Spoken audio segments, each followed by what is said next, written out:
Welcome, everybody, to Dead Talk Live. And tonight we have one of the stars of the new movie just released last Friday, We Need to Talk, Chaney. Trey, thank you for being our guest. How you doing tonight, man? I'm doing great, man. I'm so glad to be on with you, man. And I'm a fan of Dead Talk Live, and this Oh, is thank dope. you. Thank you. And I saw the movie. It is available. Let me get this out of the way so our viewers know where to find it. It's Yeah, available for streaming on Tubi for free. It's also available on Apple TV, Amazon Prime Video, yeah, and so on. So let's get right to it, okay? We Need to Talk is a comedy, yeah. which the main theme is people that get wrapped up in technology hmm and the views, the likes, the comments. We ignore the people that are actually in our lives, our family, our loved ones. What are your thoughts on that theme and the importance of it to have it told through a movie? Well, like you said, man, we need to talk.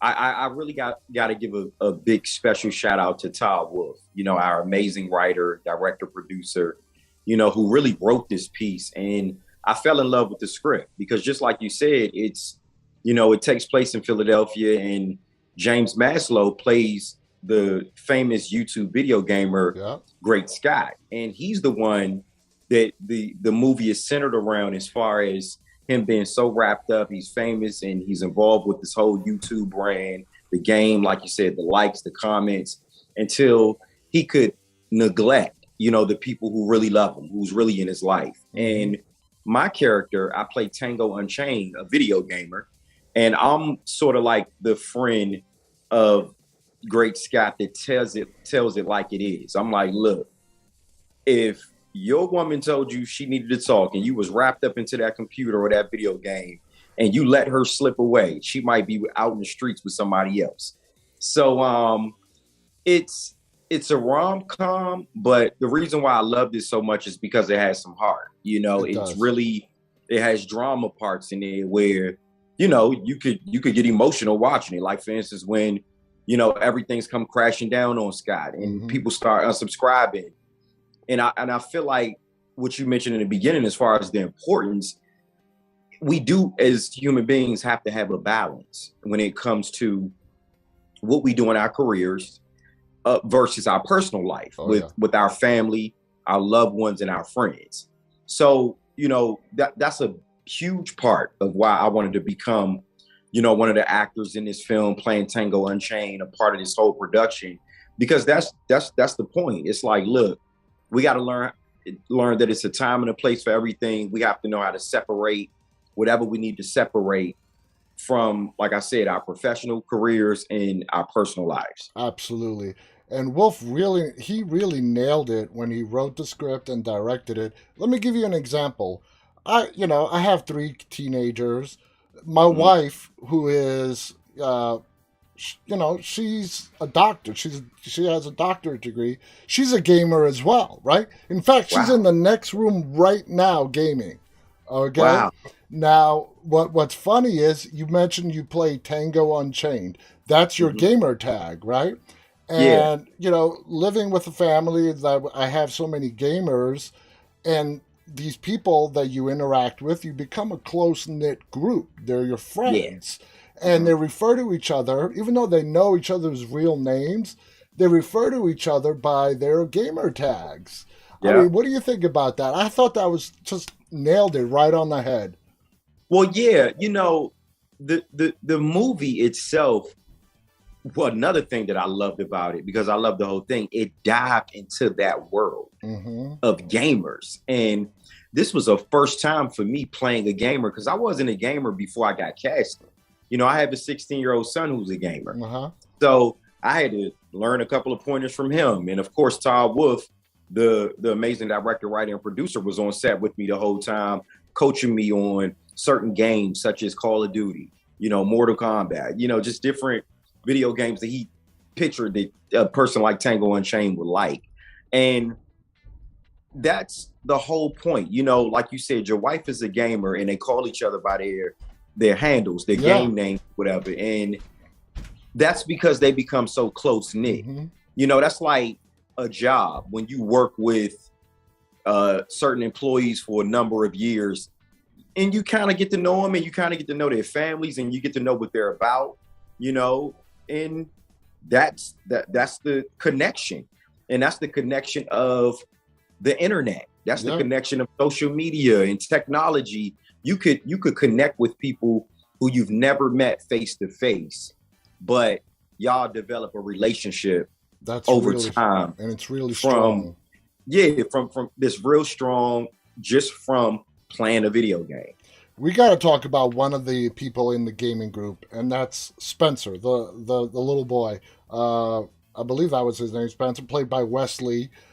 He was funny. He brought a lot of humor into this movie. When you saw the final product, when it was all cut together and everything, I mean, what did you think of Spencer's, role in the movie and his interaction with the other people in that gamer group?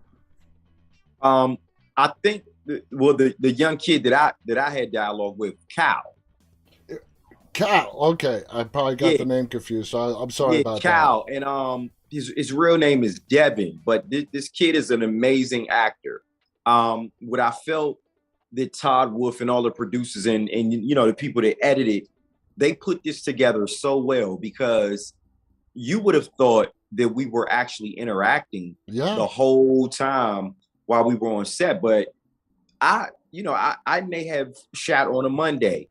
That kid probably didn't shoot until like a Thursday. So the way it was cut up and it was edited together, it was just it was amazing, to watch how it all came together in the conversation and the dialogue, Absolutely. how we all just made it flow. And that comes from people like Todd Wolf writing good content and good material. Well, let me ask you this, because the majority of the movie, you are in the scenes by yourself. Yeah, Yeah. you're supposedly interacting with the other gamers, but you're not. How difficult was that for you as an actor to pull it off? Talking to people that are not there, imaginary, you have to come up with the dialogue in your mind. And how instrumental was Todd in helping you walk through those scenes? Well, you just hit it on the nose. Todd was right there, and Todd knows that script from top to bottom. And he actually walked me through by him playing all of the other characters Wow. off screen behind the camera while I was in front of the camera doing my thing as an actor. For me, it wasn't necessarily a challenge, because, now with everything that's going on with COVID and, the pandemic, our only way of auditioning now is just like this, Tapes. whether it's via Zoom or whether it's via self-tape.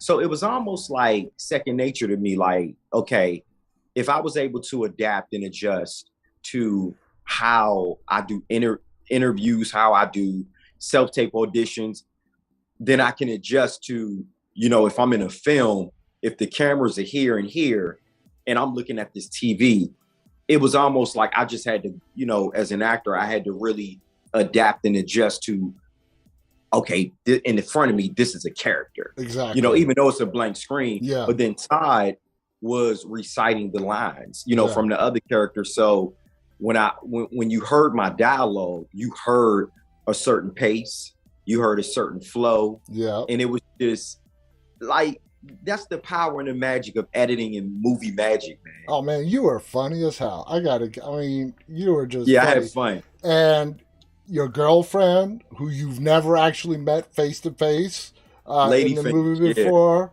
and she's in the United Kingdom, and she's the only woman in the group full of guys. That was just hysterical. Now, Yeah. let me get your take on this. When your partner says we need to talk, right? Yeah. And she walks out, he or she walks out of the house, and you're just left with that simmering in your mind. That's what this movie's about. Yeah. Scott's girlfriend says we need to talk as she leaves for work. So once he realizes what she says, and he's left there the whole day trying to figure it out, and it just eats him apart. What are your feelings on that when your partner says we need to talk? It's like, I've been married 22 years. When I hear that, I'm like, oh boy, here we go. Yeah, and I'm going on 18 years of marriage. And if I hear that we need to talk, I'm automatically, I don't want to say on guard, but because, throughout life, when somebody says we need to talk, majority of the time, it could be bad news.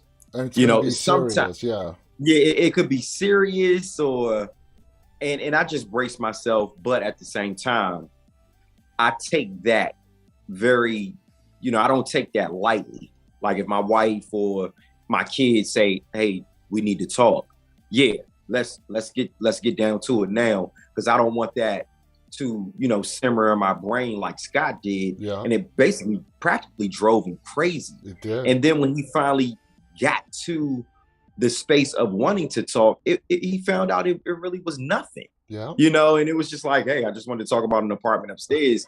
But I think we as human beings, we have to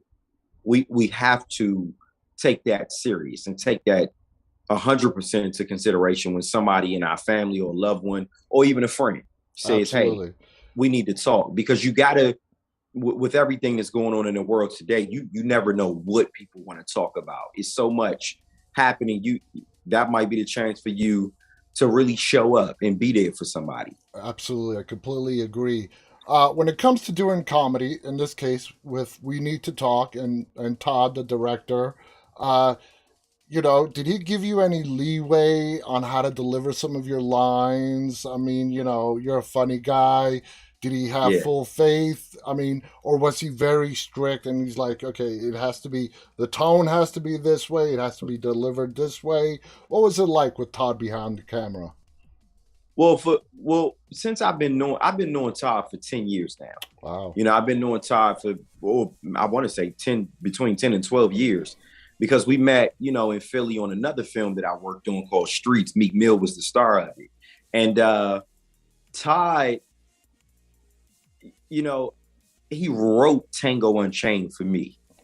And I said, wow, when you get a writer that actually knows you personally, and he writes these lines, people may have thought because the lines flowed so smoothly that it was ad-lib, but I tell everybody it was those words and the way those lines came off was something that I really would have said. If I'm talking trash to my friends, I mean, those were like my lines, and I was very, very impressed by how Todd just, he knows me, and he wrote Tango for me, so I was like, that's awesome. That's awesome. Yeah. And I was like, wow, like, that's amazing how a director or a writer or a producer can say, that's our guy. We want him to be Tango. And I wrote this specifically for him. The movie starts off with Scott, the star of the movie, doing of YouTube, which is the movie's version of a YouTube video, explaining to his followers he sort of dropped off the radar for the last 3 months, okay? And the movie is told through the lens of him retelling his followers what has happened over the last 3 months, which is a great way to tell a story. And then as the credits roll, you see, as Todd goes through this day and his relationship with his girlfriend progresses in the 3 months, and you see he that day changed his life. If you were to pinpoint what, the moment in that day that actually changed him, because we don't want to give any spoilers away, but when he confronts his girlfriend at that party, that work party, and he was actually genuine, honest, and truthful, but then he sort of gets sidetracked a little bit again. So what moment do you think had the biggest impact on Scott to sort of say, you know what, let's cherish the people that are around us and let's not take them for granted? It was that moment, when he got sidetracked and he had to regroup, and she had left. She didn't want to marry him or anything. But then it was another moment where Jonathan Fernandez's character Joe, when they were in the house, and he was treating him like like this guy didn't kind of like help him brand Yeah. who Great Scott was and brand the whole YouTube channel. And sometimes that can happen. We could, take for granted the people that's really there for us and doing a lot for us. And that's one thing that we shouldn't do. Absolutely. So that was one of those parts, two of those parts that I said what made me say, okay, this script has heart. And This story has a lot of heart, and this story is something that people are really going to be able to relate to. and more to the heart of the story, and you just mentioned it, is the relationship between Joe and Scott. I mean, here are what we assume are lifelong friends. Okay, Joe is Mhm. Scott's editor, producer. Oh, by the way, I thought it was funny because he's his producer and editor. Scott calls him Predator. Yeah, That was hysterical. But, yeah, we see these two people, and the moment that they have, the real moment when Joe tells Scott, I could be making more money doing this, but I'm doing this with you because I believe in it. That's another real moment right there that should not be taken for yeah. granted.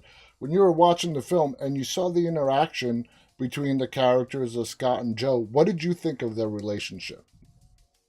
I, my thoughts were Joe had always been there for him, and those are the type of friends that you definitely need in your life that you definitely can't take advantage of. Yeah. I have friends like that to this day that you know that will stand out in the rain, sleet, or snow with me when it comes to my product. I have a website that I run, ChaneyWay.com, that sells merchandise, and for a while we had to stand on the corners of Washington D.C., which is where I'm originally from, Forestville, Maryland, and sell Just down the our road merch. from me. Well, I'm just outside DC in Northern Virginia.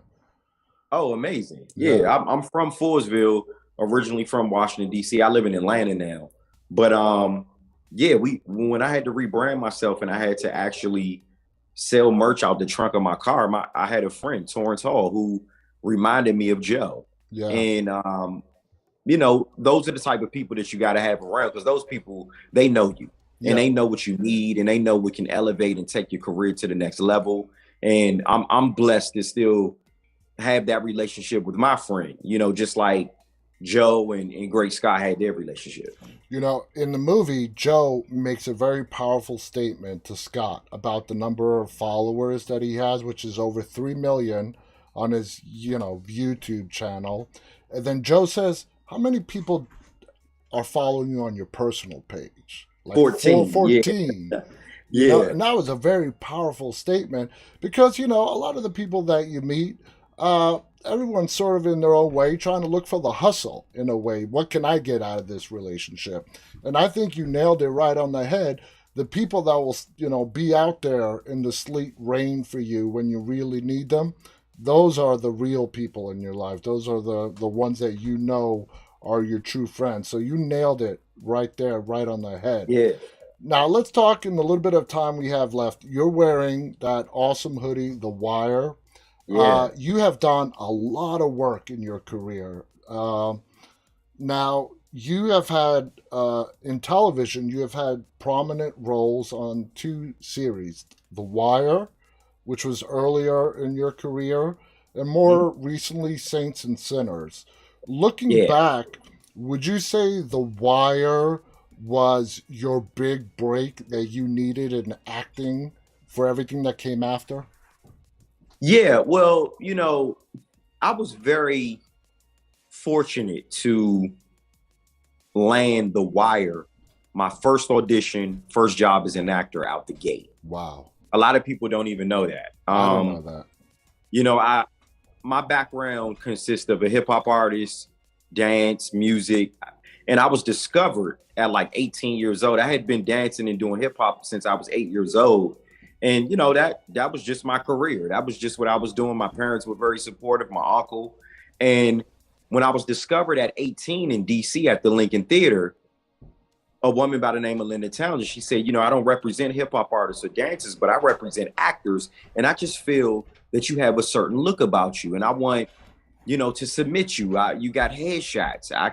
You can put your your performances that you where you performed at all over the world as a resume, Yeah. since you don't have an actor's resume. But she said, I just feel somebody would give you a shot to audition for a role. And acting was something that I've always wanted to do.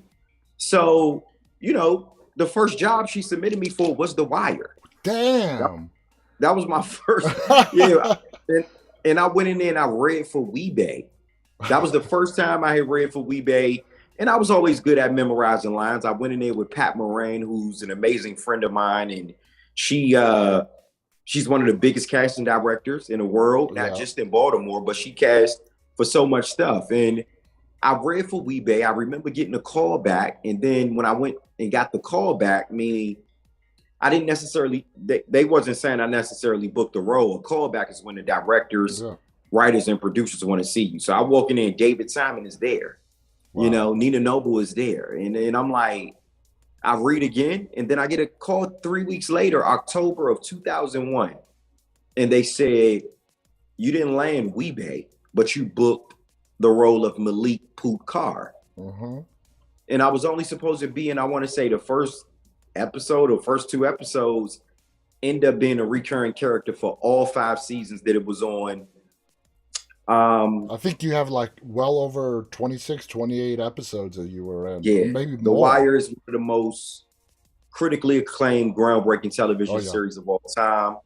And just to be sitting on here with you talking about it 20 years later, because it turns 20 June 2nd. Yeah.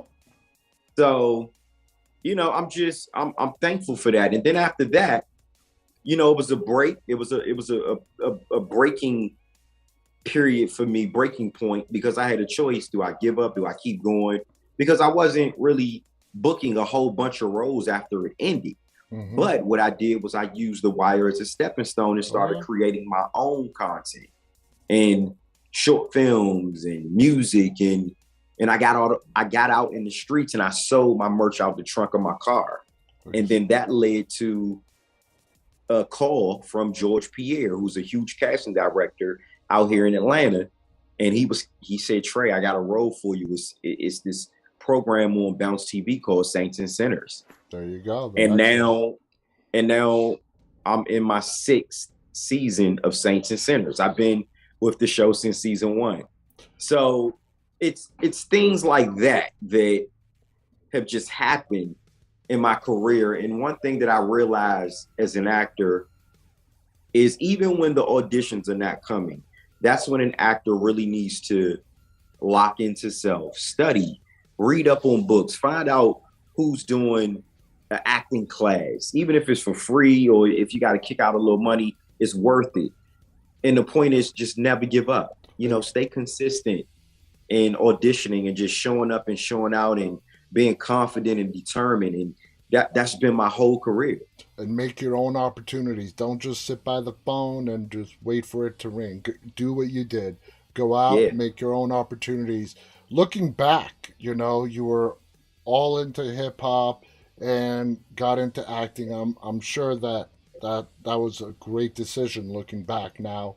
Are you still active in the hip hop world and acting? Where does hip hop sit in your life right now? Oh, I'm recording and shooting videos at least like twice, 3 times a month. Nice.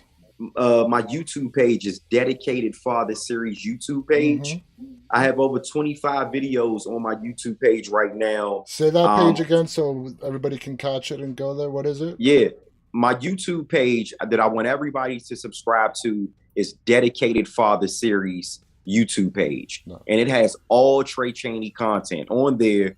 I have 25 music videos which run on BET Jams, MTV, VH1, Revolt. Majority of them run on those networks.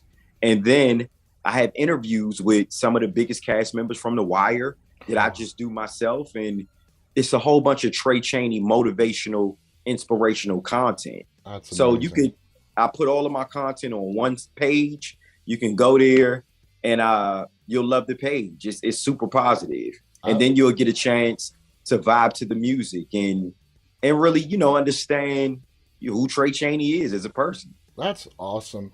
You're moved now. Atlanta. Just one last question before we go. Atlanta is a big film television mecca. You know, Yeah. uh, moving from DC to Atlanta, would you say that was a great move for you going down into Atlanta? And why Atlanta as opposed to what everybody else who wants to be in television and movies does? Go to Hollywood, go to LA. What made you go to Atlanta instead of LA?